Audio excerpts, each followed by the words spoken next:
college, given by Sharon Salzberg, the great American mindfulness teacher. She was over in Ireland at a conference, and she gave a talk in the evening in DIT. It's a new campus in Great Gorman, which used to be a mental institute for people with mental health problems. It used to be locked up there, and now it's becoming a very new campus. And according to Sister Stanislaus Kennedy from the Sanctuary, said that hopefully it'll become the first mindfulness campus in Ireland, if not in Europe. I don't know what the story in Europe, but it's great. It was a great opportunity to try and bring mindfulness into a university campus. But the talk was entitled How to Find Joy and Happiness at Work Using Mindfulness. And I'm just going to share with you some of the tips that Sharon shared with us. First thing she said was to forget about the idea that happiness is either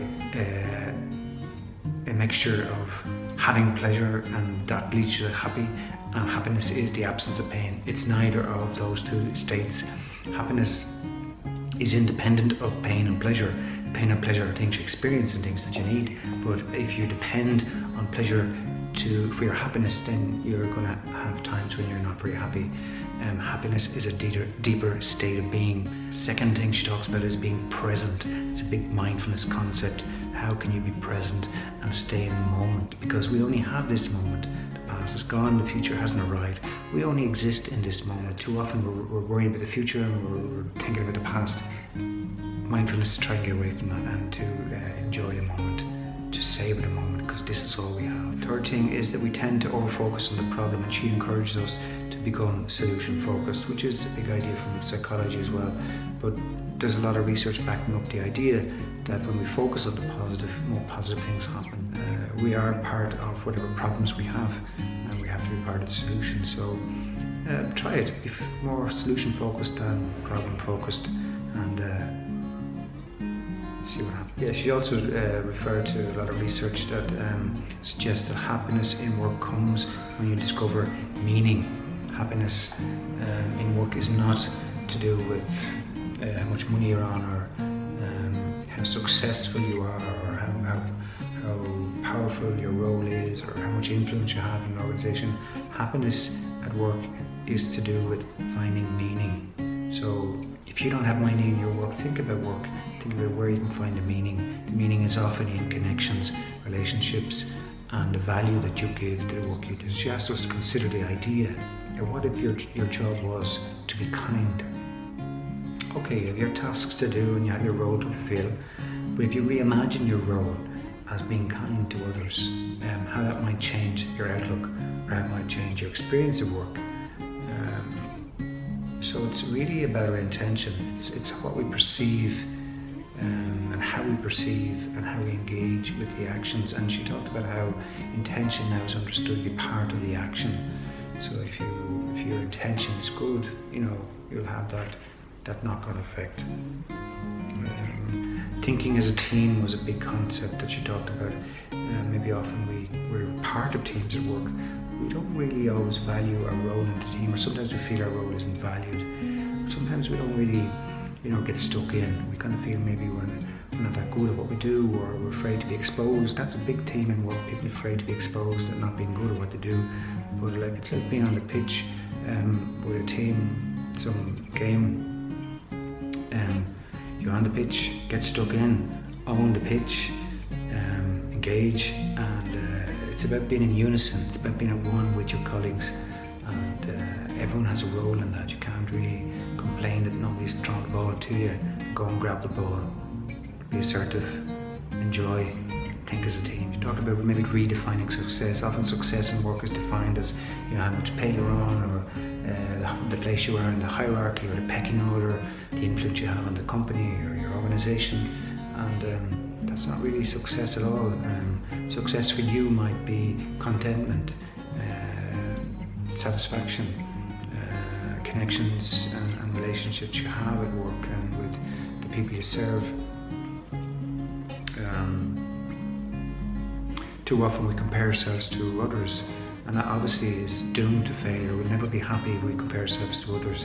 She suggested we should compare ourselves to ourselves, because in that way we can consider that the experience at work is an opportunity to grow and to develop, and that's really what life's about. It's not really about being static. It's about adjusting to change, embracing life fully, and accepting life and letting go of what's gone, embracing the present moment. She talked about becoming aware of moments in your day, encounters you have with colleagues, maybe experiences you have as a result of being part of a team, positive things that happen, things you notice in nature. A colleague of mine the other day noticed a fox passing the window. It's just sometimes we don't notice that beautiful detail. So becoming aware of moments, letting go of perfection. Again, perfection is a doomed path to unhappiness. We'll never be happy, the conditions of being happiness is to be perfect, but you're depending on somebody else telling you you're perfect, and that's not going to happen, unfortunately. So let go of the idea of perfection. Perfection is a defense mechanism, not to get stuck into the game, into the pitch, and just trust yourself. Accept that this is as good as it gets. You only have today, so it's never going to be perfect. Perfection is a big obstacle to happiness. So let go of perfection. The goal of happiness is really not that it's going to be one kind of huge experience, but it's the multiple of many moments. So every day you go to work, it's going to be boring things you have to do, and sometimes work that you don't like to do. But happiness at work is found in those moments. It might be one moment at a meeting where you feel recognised or valued, or where you valued somebody else. It might be a moment in your day where you just had a conversation with somebody about anything. It could be something in nature you noticed. So let go of the idea that happiness at work is some great moment that happens. It's not. It's actually all the little moments, and it's becoming aware of all those little moments. She then just throughout the talk mentioned a number of particular techniques that you could use to increase your mindfulness at work. I think that Thich Nhat Hanh in his monastery, when the phone rings, they don't answer until it rings the second or third time. By that time they're kind of mindful of who they're going to be talking to and communicating with.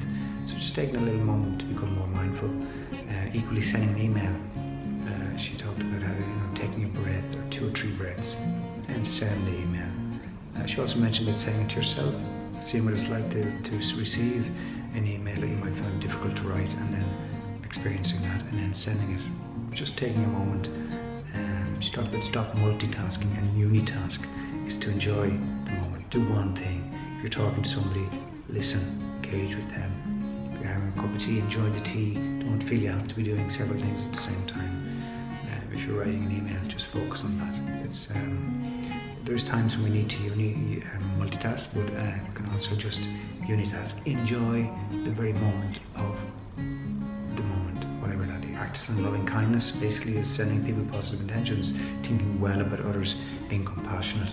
It's one of the main purposes of mindfulness, is developing empathy and leading to compassion.